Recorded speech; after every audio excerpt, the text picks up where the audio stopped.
Continuing to see the green, the rebound here. What's your thought on that? Well, it's nice to see it. I wish we could say that's going to be a permanent trend, but I'm not so sure that's going to be the case, as we've been talking about. Yeah. As long as there's news coming out leading to more uncertainty, I think the market is going to react accordingly. So I think the message to everyone has to be to stay calm. In the grand scheme of things, there's people getting sick, and there's unfortunately people who have passed away. But in the big picture, we're clearly overreacting to what's going on. But it seems, people are reacting, and we're seeing that in the economy as well. Different than the stock market, but they are very much so related. Can you kind of explain where one direction could go, how that would impact the other as well? So with the stock market, people are looking at, let's say, their net worth, and they're looking at their 401k, or perhaps they're looking at a 529 plan, and they see that number going lower and lower and lower. But that is not, if you don't need that money today, there's no reason that you have to be overly concerned. That's the market, one way of looking at the market.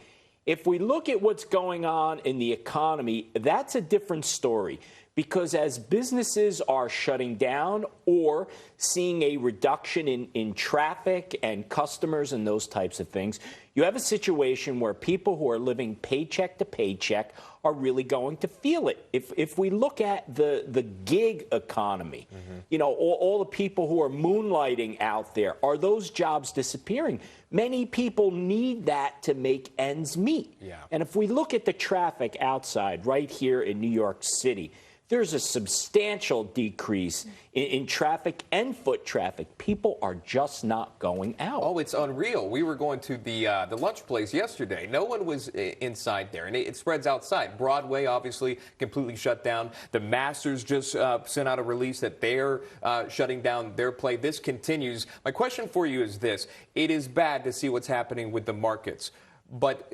from, again, an average American perspective, when you see these sports teams, Broadway shutting down, MLB, NBA, NHL, obviously the Masters shutting down, that's obviously affecting the minds of everyday Americans as well. It is. Look, the economy in many ways is a state of mind.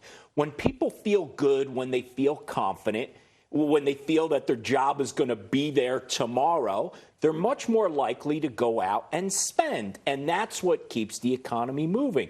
When people start to build up a fear or uncertainty related to the future, and what we see by literally everything shutting down, people are pulling back and they're hoarding, not just a toilet paper and other things, but they're hoarding their money. They don't want to spend anything because they don't know what's going to be there tomorrow.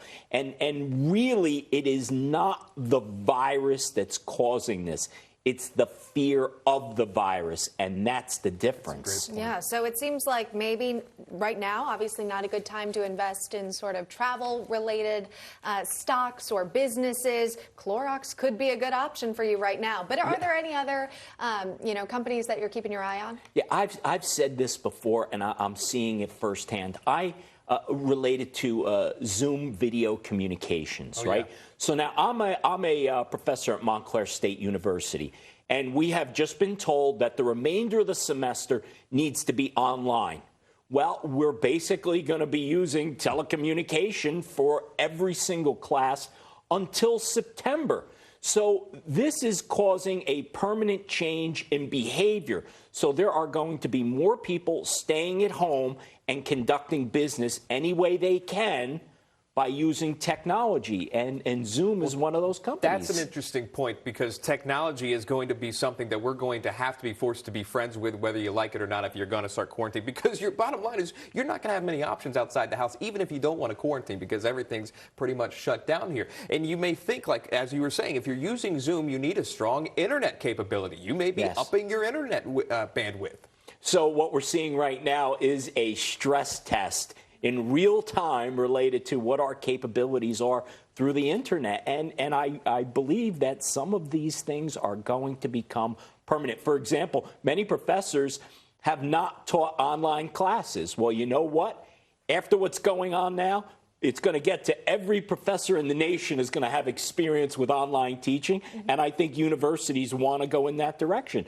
So we're going to see a change there in our educational system. Yeah, we now have more resources to make that a possibility. But let's go back to 2008. Did we have the similar response in 30 seconds?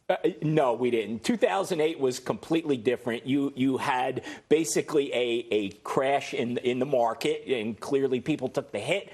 But this is much different. This is a different type of panic that has far-reaching implications. Health, financial health, and political. That's huge. That's another thing to talk about. We do have to go. We ran out of time, but that's Dan Geltrude, Managing Director of Geltrude & Company. We appreciate your time. Thanks so much for coming on. And still to come.